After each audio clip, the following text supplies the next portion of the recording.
So Adam, our channel has been up and running for about 9 months now, but it was just 3 months ago that we started to get a lot of these comments asking if we were AI generated. A lot of them were referencing an AI podcast, which was weird because we make videos. Right. But then it all became clear. Notebook LM. Notebook LM, our nemesis. Notebook LM is a personal AI research assistant. You can even use it to create a podcast. Let's listen to it and see. It's like the very ways that AI is being programmed to sound human are actually making real human speech seem artificial. It's interesting, Wow. right? Oh, interesting. Exactly. And the thing is, Yeah, so, what do you make of all this? Like, Why is it breathing? Oh, that's the big question, isn't it? right. And we're not the only ones getting these comments. I had shot a C-17, which was this plane right behind me. That painting specifically, it took me 6 months. The client says, yeah, it's all AI, and he's mad. It was kind of deflating. Big slap in the face. Listen, this human being, delivered that wooden speech on that crappy script. We're joking, but it is pretty frustrating how easy it is to say that something's AI when proving that it's not is so much harder. But that's not going to stop me from trying.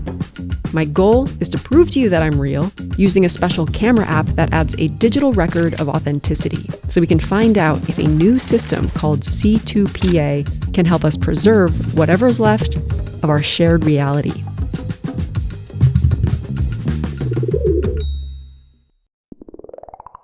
Let's set the stage with a confusion matrix that shows how people interact with content online. In this box, we have recordings that are real and are perceived to be real. We're talking about photos, videos, audio of things that really happened. This is great. This is information. Then we have media that is fake and is also perceived as fake. This includes a lot of AI art, but we've also seen political messages, generated pornography. When viewers know that they're fake, there may still be harms, but deception isn't the main one. Over here, we have media that is fake but seems real.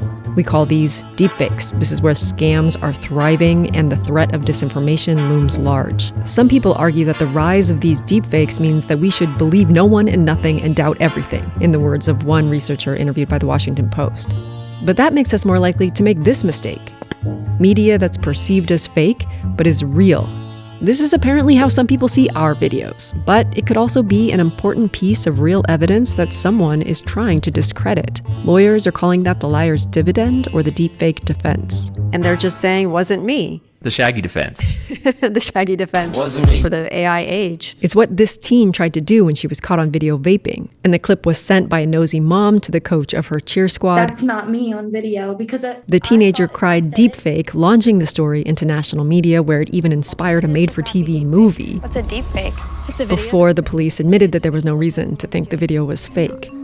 Now, in reality, this line is a little more fuzzy because things can be partially real and partially generated. But broadly speaking, this is the mess that the AI companies have made in just a few short years. Right now, millions of patriots are investing in this project every day.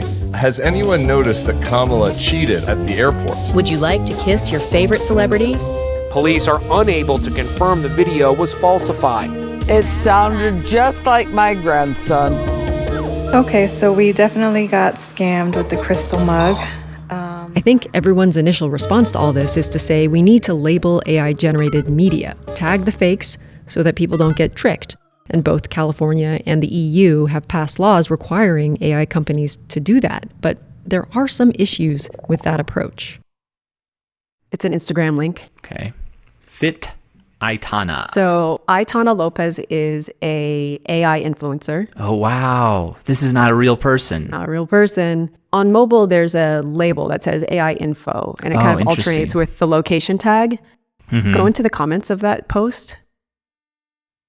Are these all AI people too? It's just AIs talking to other AIs. What's happening on Instagram is they have an AI label, but it's voluntary. Gotcha. So these accounts are kind of inconsistent in how they use them or not. Yeah, I mean, it seems like if it's voluntary, it doesn't really help you in terms of trying to figure out what's real and what's fake. I'm sorry, this is going to mess up your Instagram algorithm for a couple of days. Yeah, that's right. Let's say we wanted AI labels to be mandatory. How would we do that? There are two options, but neither of them work on a mass scale. Detectors are trained to predict if something is AI generated.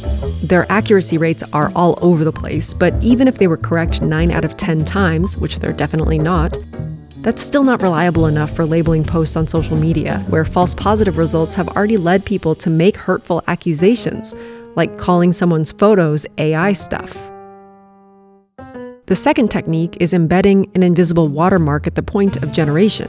Google released a watermarking system. It lets AI companies check if something was generated with their tools. Of course, bad actors are using open source models that don't apply watermarks. It's kind of a tough thing to accept, but we will simply not label all AI media. And so the question becomes, what happens when you just label some of it? And that's where I came across this term, the implied truth effect. Basically, if you're used to seeing AI labels everywhere, and then you come across something that doesn't have that AI label, you're like, oh, it's probably not AI. Yeah, there's an analogy that I've been batting around in my head, which is, say you have a little bowl of M&Ms, and the M&Ms represent recordings of events that really happened in the world. And now say that someone starts adding Skittles to your bowl of M&Ms. And Skittles are things that look like recordings of events that happened, but they didn't actually happen. Your first strategy is to try to get the Skittles out, put those in a different bowl. But let's say Skittles are really easy to make, and suddenly a bunch of people are adding Skittles to the bowl. I think your strategy has to flip, and you got to rescue the M&Ms. Yeah, if you could put a M label on each M&M, that couldn't be copied by the Skittles. This video is not actually sponsored by candy. It's sponsored by GiveWell. Oh, what's GiveWell? So GiveWell is a nonprofit. It's really interesting. They basically take donations and then direct them to charities that they believe will have a big impact on people's lives in the world. And this is based on a bunch of research that they do. Like what kinds of things are they looking at? Like how much money, how the money is spent, and how impactful it is, or things like that? Yeah, kind of how much can you improve someone's life per dollar spent? And they do a whole bunch of research and write up these really, really long reports that anybody can read for free. Yeah, wow, there's like, I'm sort of scrolling indefinitely and this report just keeps on going. They are very transparent about their existing uncertainties. So they're basically saying, like, here's the things we're not totally sure about, but we think that this is a charity that's going to have a high impact. Their donations are tax deductible in the US, and GiveWell does not take a cut of them. And so if you want to make a donation, go to givewell.org. And at checkout, if you pick YouTube when it asks how you heard about them and enter Howtown in the bar, that's how they'll know that we sent you there. So you can help us by helping other people. And what could be better than that? Very cool. Okay, what if instead of focusing on the deepfakes problem, we can make progress over here, making sure recordings that are real can't easily be dismissed as fake? Which brings me back to my quest. I went out to take some pictures with this giant pigeon. It's a sculpture called Dinosaur by Ivan Argote.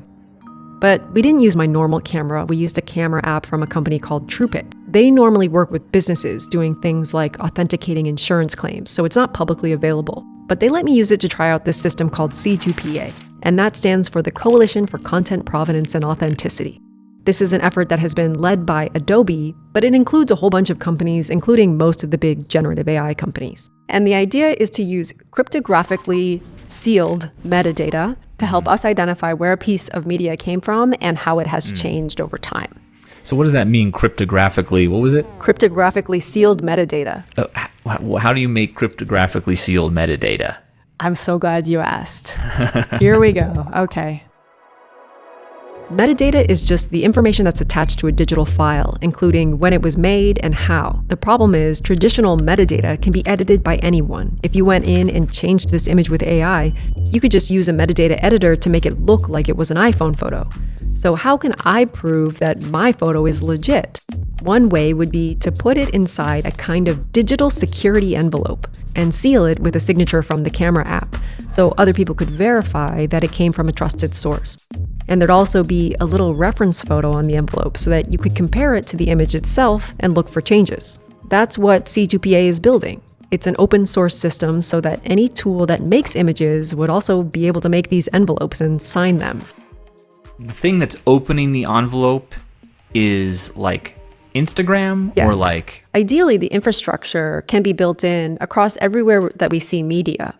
So that you'd see this icon and be able to get more information about the media that were being served. So how do you make a seal that can't be faked? You use cryptography, which is the science of hiding and verifying information. Let's begin with that little reference image on our metaphorical envelope. The original photo is stored as binary data. a series of ones and zeros that make up every line of metadata and every pixel in the photo. TruePic chops and scrambles that data down to a 64-digit code called a hash, using a well-known hashing algorithm. To give you a sense of what that looks like, take a chunk of the photo data and just slide the bits to the right by 2 and you get this. If you slide them to the right by 9, it looks like this. Then you can merge those by taking a 0 if they show the same number in a position and a 1 if they have different numbers. Now you have this new sequence. Do that with another chunk of the photo and you get this. Then you can combine those in the same way. The hashing algorithm does that sort of thing across all the data to an absurd degree until it has cooked it down to a little 64-digit hash. And it can do this for any digital file, no matter the size. If anything in that file changes, the hash isn't just a little different, it's completely different. So in our metaphor, the hash is that small reference photo on the envelope. It's a way for TruePic to say this is what the photo looked like when it was taken. To check if something has been altered, anyone can take the full photo and recompute the hash because that algorithm is available to anyone. And if any part of the photo has been changed, the hashes won't match. So the hash lets us verify that the image hasn't been changed, but there's still a problem. How do we know how the image was made in the first place? That's where the signature comes in. It lets TruePic vouch for the creation of the file. How can we trust that the signature came from TruePic? Well, signers each have a private password that only they know. That private key gets bundled up via math with the hash of the file to produce a new value. And that value is the signature on the envelope. So every signature is unique to the photo that it's labeling because it's taking that hash as part of the input. Exactly. The signers also have their own public password that anyone can access. This public password only authenticates signatures that were created using the private password. So if a signer was posing as TruePic, then the public password would fail and the photo would not get the credential. And then upload the picture to that site and tell me what you see. All right, it's validating, and there's a little bubble that came up that says camera captured. And then I can view the full history. Yeah, click on that. So location, New York, captured with Vision Release 3.19.0. What's that mean? So Vision is TruePic's camera app. Okay. And you can see, I sent you a YouTube video right after the TruePic link. Filming the first ever end-to-end authenticated video that will ever be uploaded to YouTube. Captured with a camera. This content was captured using a camera or other recording device. That's cool. So again, this is not publicly available yet, but they're trying to show how they're hoping this will work. Yeah. And this would be like, ideally on every camera. Yeah. I think the game changer is when it's in the iPhones. You know, you have portrait, landscape, video. You could have a secure mode or an authentic mode to take a picture and have that same cryptographic hash. So you could say, hey, this really was taken in Central Park at this time, at this day. That's a little more futuristic, but we're hoping in the coming year or so that's going to be a reality.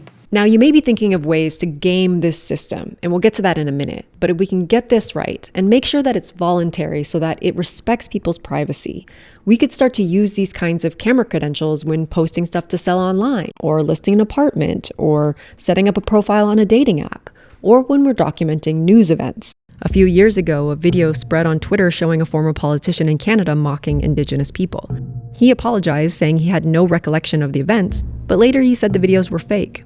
A deepfake detection company called Reality Defender had told him their software found the videos to be, quote, probabilistically fake. But CBC News contacted a different detection group and they said the possibility of deepfakes was very low. Similar things have happened in Mexico and India. This is a bad situation. If we can't tell the difference between a public figure trying to get away with something and a public figure being maliciously framed, then democracies start to lose the ability to self-correct. And C2PA-enabled cameras could be part of the solution, if we trust that it works. And that's still work in progress. What if I took one of these cameras that has this system, and I just photographed a big old screen that I had put a AI image on? I did that, actually. Ooh. This is an AI-generated picture of a giant pigeon. I pulled this up on my high-res laptop screen and took a picture of it, and TruePic signed it as camera captured.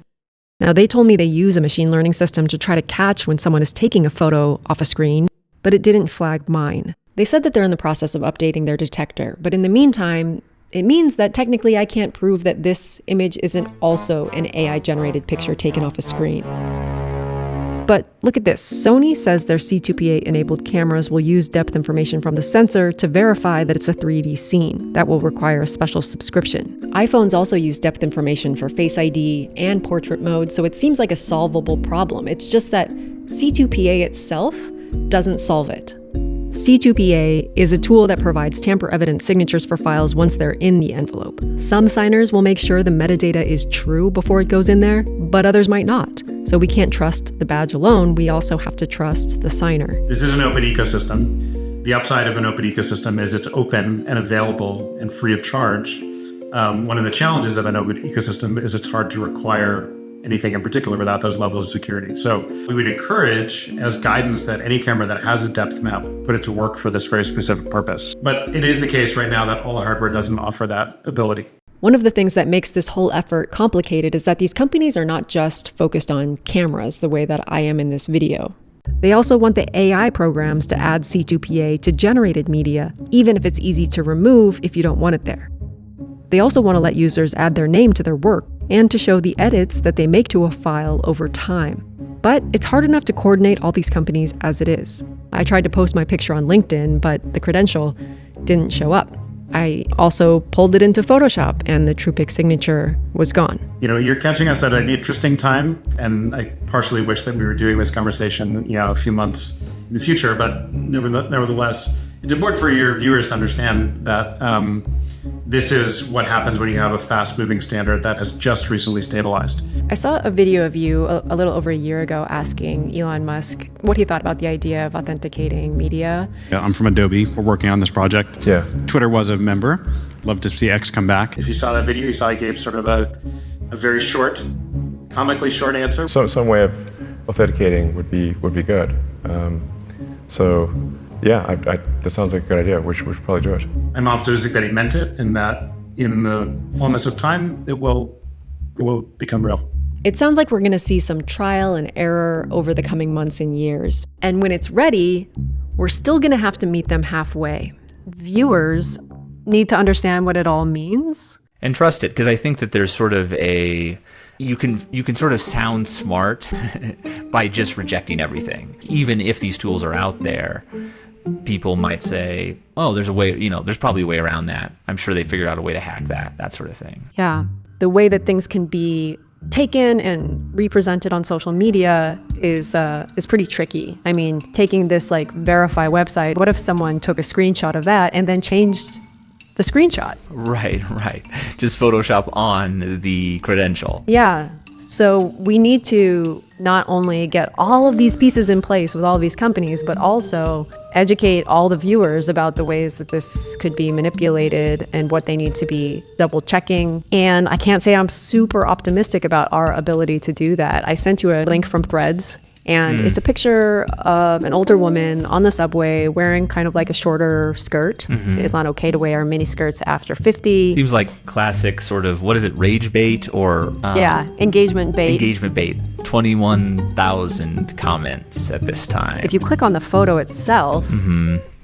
For illustrative purposes only. So we didn't need any cryptographic metadata to know that this photo was fake. Mm-hmm. Even when it's obvious that it's AI, it still can generate all of these comments from people who think that it's real. And the words real and fake are totally not right either. They're overly simplistic, because I also took the trick photo, which is taken with a camera, but it's not what you would call real. And then there's a lot of cases where an image is real, but it's portrayed in the wrong timeline or the wrong place or with the wrong context around it. Right. You see that all the time with someone reacting to a news story, and it's like, this is Gaza yesterday, but it's actually, Iraq in 2003 or whatever. Totally. Yeah. These C2PA credentials aren't going to solve scams and misinformation online, just like a nutrition label doesn't make us healthy. It's not meant to be a catch-all to stop all bad actors. And I know sometimes that's a little bit of a letdown. We all want that one thing that stops all deception online. But that we don't see as possible. But what we do see as possible is really empowering those that want to be transparent. It is so much easier to destroy trust than it is to fix it. But we have to try. because a world where we feel like we can't tell what's true and what's false is a world that is ruled by the most shameless and dishonest among us. So don't give up on wanting to know what's real. We're not going to give up here at Howtown, where we put many, many hours of human labor into finding out where facts come from, how knowledge is made, and in that spirit, we have started a science paper book club for our Patreon supporters. We meet live on the first Monday of every month, and this time we're going to be looking at a paper that reviews the effects of daylight saving time. Join us at patreon.com/Howtown, and thank you for watching. The work we do at Howtown is supported by the Alfred P. Sloan Foundation in association with IMI, the Independent Media Initiative. The Sloan Foundation is enhancing public understanding of science and technology in the modern era.